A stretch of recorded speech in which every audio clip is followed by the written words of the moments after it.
पाक साहब। मेरा क्वेश्चन ये है कि जब हम लोग जैसे पढ़ते हैं कि कुरान हम रैंडम खोल के कुछ मुश्किल में हो तो कुरान खोलें, जो भी आयत सामने आए उसमें हमें आंसर मिलेगा उसका, तो ये तरीका कितनी हद तक ठीक है? क्योंकि ये मैं बहुत किया फैलाया करता था एक जाता है। ज़माने में लेकिन मैंने कुरान लॉटरी छोड़ दी। अच्छा।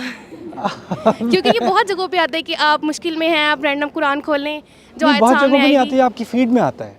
सही। ये बहुत जगहों पे नहीं आता, ये एल्गोरिदम आपको वो एक जैसी वीडियोस दिखाता है ना, तो सही।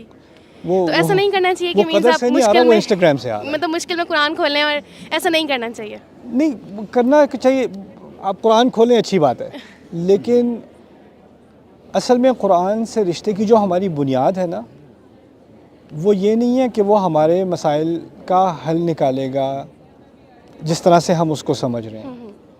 पहला रिश्ता हमारा जो बुनियादी रिश्ता है ना कुरान के साथ, वो क्या है कि कुरान अल्लाह ताला की तरफ से हिदायत है और मैं उस हिदायत का तलबगार हूँ, और उसके लिए मैं कोई एक आयत यहाँ से एक आयत वहाँ से नहीं, मुझे इस कुरान का हक़ अदा करना है।